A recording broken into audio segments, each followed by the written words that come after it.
নমস্কার, আমি জ্যোতিষী শ্রী গৌর ভট্টাচার্য। হ্যাঁ, আজকে বিরাট একটা উল্লেখযোগ্য আলোচনা করব। থাম্বনেলে ঠিকই পড়েছেন আপনারা যে শনির সাড়ে সাতি নিয়ে। এই শনির সাড়ে সাতি বর্তমানে শুরু হয়েছে। এই শনির সাড়ে সাতিতে আপনার কি প্রভাব পড়বে, আপনার কি ভালো হবে, আপনার কি খারাপ হবে, প্রত্যেকটা বলবো। শনির সাড়ে সাতি, শনি এখন বর্তমানে আছে কোথায়? মীন রাশিতে। তার মীন রাশিতে কবে এসেছে? 29শে মার্চ 2025। 29শে মার্চ 2025 এসেছে মীন রাশির ঘরে শনির সাড়ে সাতি। এবং তার সঙ্গে সঙ্গে সাড়ে সাতি কথার মানে হলো শনি যে ঘরে থাকছে তার আগের 2.5 বছর, তার পরের 2.5 বছর। তাহলে শনি যখন মীন রাশিতে আছে তাহলে তার আগের 2.5 বছর মানে যে মেষ রাশি সেখানে সাড়ে সাতি চলছে, এবং তার পরের পিছনের 2.5 বছর মানে কুম্ভ রাশি সেখানে 2.5 বছর চলছে। তা এই যে টোটাল তিনটে আড়াই মানে 7.5 বছর।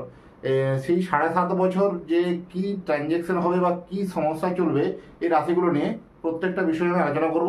সঙ্গে থাকুন, ভিডিও শেষ পর্যন্ত দেখতে থাকুন। যাদের সাড়ে সাতি চলছে ভয় খাওয়ার বিষয় কিছু নয়। সাড়ে সাতি মানেই যে বিরাট খারাপ এরকম ব্যাপার কিছু নয়। সাড়ে সাতিতে অনেক পজিটিভ ঘটনা বলবো, সঙ্গে থাকুন। আমি জ্যোতিষী শ্রী গৌর ভট্টাচার্য। আমার চেম্বার হলো সারা ভারতবর্ষে একটাই চেম্বার। প্রত্যেক দিন আমি এক জায়গায় বসি, বাঁকুড়া প্রতাপবাগান 6 নম্বর সরণি। যারা আসে আছেন দেখুন, বুকিং নাম্বার স্ক্রিনে দেখা যাচ্ছে, সেই স্ক্রিনে বুকিং নাম্বারে ফোন করে অবশ্যই আসুন। আর যারা অনেক দূরে থাকে, যাদের পক্ষে আসা সম্ভব নয়, যারা আসতে পারছেন না, তাদের জন্য অনলাইন পরিষেবা আছে। তারা অনলাইন পরিষেবা নিতে পারেন। আপনি যেখানেই থাকুন না কেন, ভারতবর্ষের মানচিত্র বা পৃথিবীর মানচিত্রে যে কোনো জায়গায় আপনি পাঠিয়ে দিন আপনার নাম, জন্ম তারিখ, জন্ম সময়, জন্মস্থান, এই তথ্যগুলি পাঠিয়ে দিন। ব্যাস, তারপরে আর কিছু বলার দরকার নেই, আমি বলবো। আমার কাছে জ্যোতিষ দেখাতে হলে একটা সিস্টেম বারবার ধরে আমি প্রত্যেক ভিডিওতে দেখুন বলি যে নিজের প্রবলেম নিজে থেকে বলার প্রয়োজন নেই। নিজের প্রবলেম বলার দরকার নেই, কারণ আপনি জন্ম তারিখ, জন্ম সময় দিচ্ছেন আমাকে জানার জন্য, তার জন্য আমি পারিশ্রমিক ফিস দিচ্ছেন আমাকে। আমার কর্তব্য যে আপনার এখন বর্তমানে প্রেজেন্ট কি দশা অন্তর্দশা চলছে, তার পরিপ্রেক্ষিতে আপনার জীবনের গতিবিধি কি পরিবর্তন হয়েছে বা কি পরিবর্তন চলছে। এবং আপনার প্রথমে আমি আলোচনা করবো আপনার অতীত জীবন নিয়ে, যেগুলো আপনি পেরিয়ে এসেছেন বা যে ঘটনাগুলো আপনার পেরিয়ে গেছে। সেই অতীত জীবনের কথাগুলো আমরা যখন বলবো তখন আমরা ম্যাচ করবে, তখনই আমরা মনে হয় বর্তমান জীবনের কথাগুলো শুনি। বর্তমান জীবনের কথাগুলো যদি আমরা ম্যাচ করে যায় তবেই পরে আমার ভবিষ্যৎবাণীগুলো শুনবেন, আদারওয়াইজ নয়। কারণ আমি সবথেকে বিশ্বাস করি, কর্মে বিশ্বাস করি। কারণ আপনার জন্ম তারিখ বা জন্মকুণ্ডলীকে যদি প্রপার অ্যানালাইসিস আমি করতে পারি, একটা পুঙ্খানুপুঙ্খভাবে আপনার একটা সঠিক দিশা বা সঠিক রাস্তা আপনাকে দেখাতে পারবো। কোনো জ্যোতিষী পারবে না যেতে রাতারাতি প্রতিকার বা রাতারাতি 2-1 মিনিটের মধ্যে ভাগ্য বদল, এইরকম কোনো ঘটনা কিন্তু নেই। আমি ওই 2 মিনিট 1 মিনিটের মাধ্যমে ভাগ্য বদল বা 2 মিনিট 1 মিনিটের মধ্যে ভাগ্য বিচার, এই কনসেপ্টে আমি বিশ্বাসী নই। এগুলোকে আমি জানিও না, এগুলো বিশ্বাসও করি না।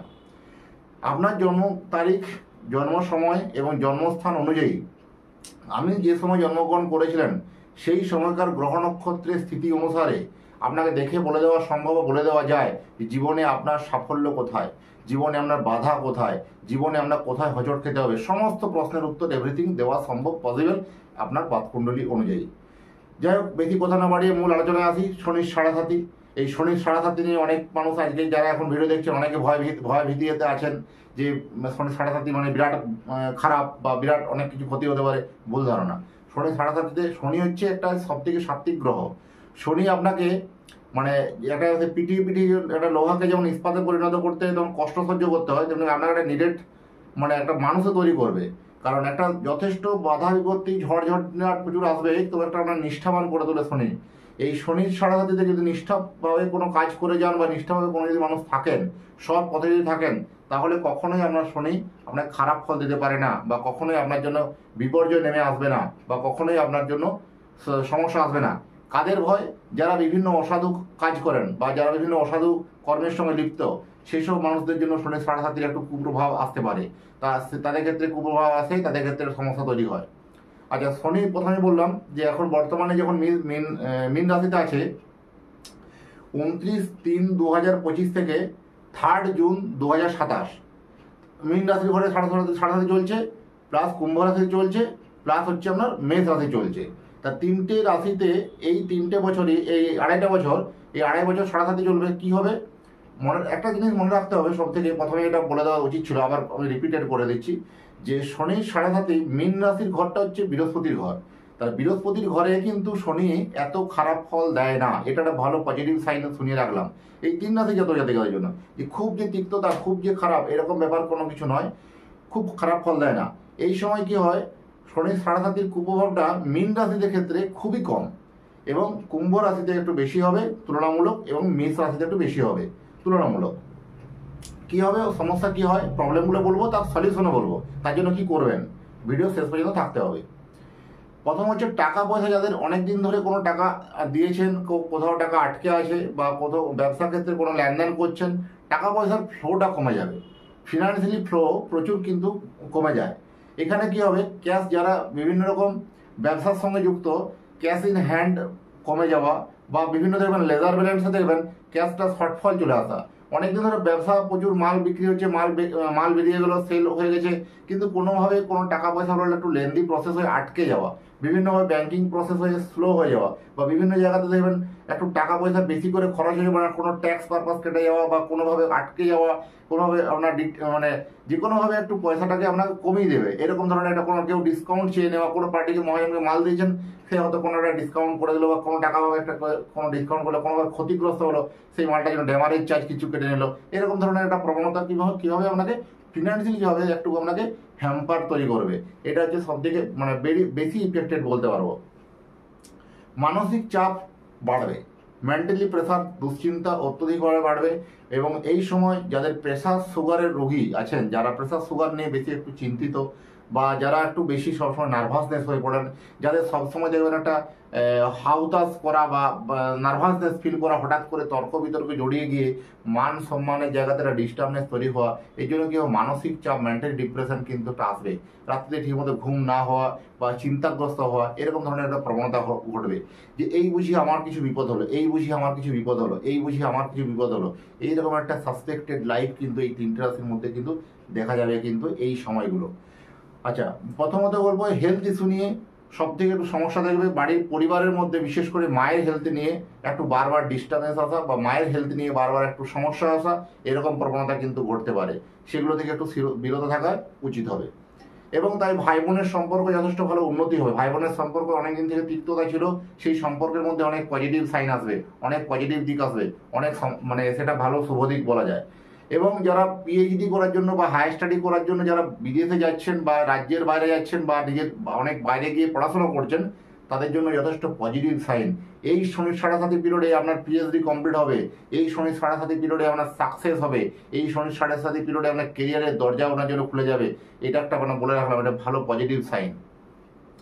এবার সাড়ে সাতি তো শুনলেন আপনি, যে সাড়ে সাতি আপনার জন্মকুণ্ডলিতে আছে, শনি প্রত্যেকটা ঘরে 2.5 বছর করে ঘুরছে, তাহলে 12টা ঘর, তাহলে 12টা ঘরে 2.5 বছর করে ঘুরে আসতে 30 বছর পর পর কিন্তু অটোমেটিক্যালি আসবে। কোনো কোনো মানুষের 2বার সাড়ে সাতি আসবে সারা জীবনে, কোনো মানুষের 3বারও আসে, কারণ যদি আমি গড় আয়ু ধরুন 60 বছর বা 80 বছর ধরে চলি, বা 3বার আসবে, কোনো কোনো ক্ষেত্রে 3বার আসতে পারে। তাহলে এইখানে হচ্ছে শনি যেহেতু 2.5 বছর করে প্রত্যেকটা ঘরে মুভমেন্ট করছে, তাহলে এই শনি সব থেকে একটা ধীরগ্রামী গ্রহ, শনি হচ্ছে সাত্ত্বিক গ্রহ, শনি হচ্ছে শীতল স্বভাবের গ্রহ, শনির যে মধ্যে যে ক্যারেক্টার, শনির মধ্যে সেই ক্যারেক্টারগুলোর মধ্যে কিন্তু আপনার মধ্যে জাগরিত হবে। এবারে দেখতে হবে আপনার জন্মকুণ্ডলিতে অ্যাজ পার ইউর কুণ্ডলী, যে শনি আপনার ভালো জায়গা আছে কিনা। শনি যদি কোনো কারণে আপনার জন্মছকে তুলা রাশির ঘরে বসে থাকে, তুলা রাশির ঘরে আমরা জানি শনি তুঙ্গস্থ, তাহলে তুঙ্গস্থ শনি আপনার জন্য কিন্তু পজিটিভ ফল কিন্তু নিয়ে আসবে, নেগেটিভ ফল আনবে না। তাহলে শনি যদি কখনো আপনার জন্মকুণ্ডলিতে ধরুন মকর রাশির ঘরে বসে আছে, বা কুম্ভ রাশির ঘরে বসে আছে, তাহলে মকর এবং কুম্ভ নিয়ে সক্ষেত্র ঘর, এখানে ভালো ফল দেবে, ভালো পজিটিভ ফল দেবে। তাহলে এই যে জায়গাগুলো যে আছে, এই জায়গাগুলো জানতে হবে যে আপনার স্পেসিফিক শনি আপনার কোথায় আছে। তারপরে এটা একটা বিষয় হলো, তারপরে জন্মকুণ্ডলী দেখতে হবে শনি আপনার কত ডিগ্রিতে বসে আছে, আত্মকারক গ্রহ না অনাত্মকারক গ্রহ। এবার আত্মকারক আর অনাত্মকারক গ্রহ নিয়ে আমি অলরেডি ভিডিও বানিয়েছি, বা আত্মকারক গ্রহ আপনি জানবেন কি করে যে আপনার এই শনি আপনার জন্য আত্মকারক গ্রহ হয়ে আসছে কি না অনাত্মকারক গ্রহ হয়ে আসছে। আত্মকারক গ্রহ হচ্ছে জন্মকুণ্ডলীর টোটাল আপনার জন্মকুণ্ডলীর মধ্যে কোন গ্রহের ডিগ্রি বেশি আছে, যে গ্রহের ডিগ্রিটা বেশি আছে সেটা হলো আত্মকারক গ্রহ, আবার যে গ্রহের ডিগ্রিটা সব থেকে কম আছে সেটা হচ্ছে অনাত্মকারক গ্রহ। এখানে দেখতে হবে যদি জন্মকুণ্ডলীতে শনি কোনোভাবে আপনার টোটাল ডিগ্রি হচ্ছে 30 ডিগ্রি, 30 ডিগ্রির মধ্যে ধরুন কোনো 28 ডিগ্রি বা 29 ডিগ্রি বা 28.5 ডিগ্রি এরকম ব্যবধানে যদি বসে থাকে, তাহলে আপনার জন্য শনি কিন্তু যথেষ্ট পজিটিভ দিক আনবে। শনি যাকে দেয় বলো না ছাপ্পড় ফাড়কে দেয়, শনি যখন দেয় আপনার পুরো 2 হাত ভরে আপনার মুখে হাসি ফুটিয়ে দিয়ে যাবে। তাহলে এই জায়গাতে আপনাকে কিছু কিছু ক্ষেত্রে আপনাকে জানতে হবে যে শনির কীভাবে অর্থপ্রাপ্তি বা কীভাবে আপনার শনি আপনার পজিটিভ ফল দেবে। তার জন্য কী হয় জন্মকুণ্ডলীটাকে একবার দেখার প্রয়োজনীয়তা আছে। তাহলে আমি প্রতিকারগুলো বলি যে শনির সাড়ে সাতি চলাকালীন আপনি কি করবেন, আপনার কি করা উচিত।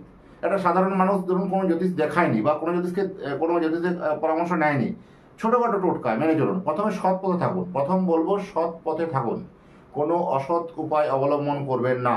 ওই অসৎ উপায় অবলম্বন করে শনির সাড়ে সাতির কিন্তু কুপ্রভাব থেকে মুক্তি পাওয়া সম্ভব নয়। যারা অসৎ উপায় অবলম্বন করে তারাই কিন্তু বিভিন্নভাবে জড়িয়ে পড়ে, তারা বিভিন্নভাবে ঝামেলা জড়িয়ে পড়ে, এরকম ঘটনা কিন্তু ঘটবে। টাকার ধার নেওয়া এবং দেওয়া দুটোই, টাকা কাউকে ধার দেবেনও না বা টাকা কারোর কাছে ধার নেবেনও না। দেওয়া এবং নেওয়া দুটো ক্ষেত্রেই আপনার কিন্তু রেস্ট্রিকশন থাকা উচিত এই শনি সাড়ে সাতি পিরিয়ডে। একটা বিড়ম্বনায় পড়তে পারেন বা ঝামেলায় পড়তে পারেন। টাকা যদি আপনি কারোর কাছে ধার নেন, সেই ধারটা আপনি পরিশোধ করার মতো ক্ষমতা আপনার তৈরি হবে না, কোনোভাবে সেটা ফেলিওর হতে পারেন। বা কাউকে যদি ধার দেন, সেক্ষেত্রে সেই টাকাটা কোনোভাবে আটকে যাওয়া বা সেই টাকাটা কোনোভাবে আপনার চোট হয়ে যাওয়া, সেই টাকাটা কোনোভাবে আপনার পার্ট পেমেন্ট হওয়া, এরকম ধরনের প্রবণতা কিন্তু হতে পারে। সেগুলো থেকে বিরত থাকা উচিত। আত্মীয় স্বজন থেকে কোনোভাবে একটা বদনাম আসতে পারে, বা আত্মীয় স্বজনের সঙ্গে খুব যে একদম দহরম মহরম যে মেলামেশা, সেটা থেকে একটু সংযত থাকুন, একটু ডিস্টেন্স মেনটেন চলুন। এখানে কোনোভাবে আপনাকে ব্লেম দেওয়া, মিথ্যা ব্লেম কোনোভাবে দিতে পারে, সেগুলো একটা আপনার সতর্ক থাকা উচিত। এবং সবসময় বলবো যে পরিবারের সদস্যদের, বিশেষ করে মায়ের বা পরিবারের মধ্যে মহিলাদের একটু হেলথ নিয়ে একটু সিরিয়াস থাকুন। ছোটোখাটো প্রবলেম হলো সেটা ডাক্তারের পরামর্শ নিন, সেই ডাক্তারের পরামর্শ নিয়েই আপনারা ঠিক চলুন। কারণ হেলথ নিয়ে খুব সিরিয়াস থাকুন, হেলথ নিয়ে একটা সমস্যা ইস্যু তৈরি হতে পারে। এরপরে বলবো যেটা হচ্ছে বাহারি বড় লোক। এটা খুব বাজে ভাষা, হয়তো শুনতে খারাপ লাগবে, মার্জনা চেয়ে নিচ্ছি, যে বাহারি বড় লোক দেখানোর মানে অঙ্গীকার, এটা কিন্তু একটু বিরত থাকুন। যে উপরে বিরাট বড় লোক দেখাবে, আমি একটা হাইফাই খুব নামি ঘড়ি বা নামি একটা জুতো বা নামি একটা গাড়ি কিনলাম, ইএমআই কিনে নিলাম, বা আমার প্রয়োজন নেই, প্রয়োজনের বাইরে আমি একটা বড় জিনিস কিনে নিলাম, সেগুলো থেকে বিরত থাকুন। আমি একটা কথা যেমন বারবার ধরে বলি, প্রয়োজনীয় যে প্রয়োজনীয় জিনিসগুলো, আপনার অপ্রয়োজনীয় জিনিসকে কখনোই আমি কিনবেন না। এই অপ্রয়োজনীয় জিনিস যদি কিনতে হয়, একদিন এমন একটা দিন চলে আসবে যে প্রয়োজন জিনিসগুলো আপনার বিক্রি করতে হবে। এটা খুব বাজে ভাষা, যদিও যাই হোক, ইফ ইউ ডোন্ট মাইন্ড, যদি কোনো কিছু মনে না করো তাই বলে ফেললাম। যাই হোক, তো আমি সেই বিশ্বাসে বা সেইভাবে আমি গাইডলাইন করি, সেইভাবে কাউন্সিলিং করি যে লোন বা কোনোভাবে বাহারি বড়লোক দেখানোটা একটু বন্ধ রাখাটাই উচিত হবে। এবং যারা বাড়ি ঘর দোর বিভিন্ন নোংরা আবর্জনা রাখেন, হয়তো চেয়ারে ছড়ি ছিটি, তার অফিসকে ছড়ি ছিটি রাখেন, একটু বলবো যে সমস্ত একটু সাজা গুজা করে একটু পরিষ্কার পরিচ্ছন্ন রাখুন, নিট অ্যান্ড ক্লিন। বিশেষ করে ঝুল জমতে দেবেন না বাড়িতে। এই শনির সাড়ে সাতি পিরিয়ডে আপনার ঝুল আপনার জন্য বাড়িতে কিন্তু অশুভ ইঙ্গিত নিয়ে আসবে, আপনার জন্য কিন্তু অশুভ একটা ইঙ্গিত বা বহন করে নিয়ে আসে। এটা কিন্তু বাড়িতে ঝুল জমতে দেবেন না, সেটা একটা খেয়াল রাখতে হবে। আর সব থেকে পরিশেষে একটা কথা বলে যায়, শনির সাড়ে সাতি যাদের পিরিয়ড আছে, অতি অবশ্যই তারা একটা সাতমুখী রুদ্রাক্ষ ধারণ করুন। এই সাতমুখী রুদ্রাক্ষ যে কোনো শনিবার দিনে পড়ুন, অবশ্যই এটা কিন্তু ভালো ফল, পজিটিভ ফল পাবেন। হয় বাহুতে পড়তে পারেন বা গলাতে পড়তে পারেন, সাতমুখী রুদ্রাক্ষ ধারণ করুন, অনেক অনেক ভালো ফল পাবেন, পজিটিভ ফল পাবেন। যাই হোক, ভিডিওর শেষ পর্যন্ত প্রায় চলে এসেছি। যারা এতক্ষণ ধরে আমার সব ভিডিওটি দেখছেন, অবশ্যই চ্যানেলটাকে একটু সাবস্ক্রাইব করে দেন। যারা ইউটিউব থেকে দেখছেন, যারা ফেসবুক থেকে দেখছেন, পেজটা অবশ্যই ফলো করে দেন। আর আপনারা লাইক, কমেন্ট, শেয়ার একটু অবশ্যই করে যাবেন।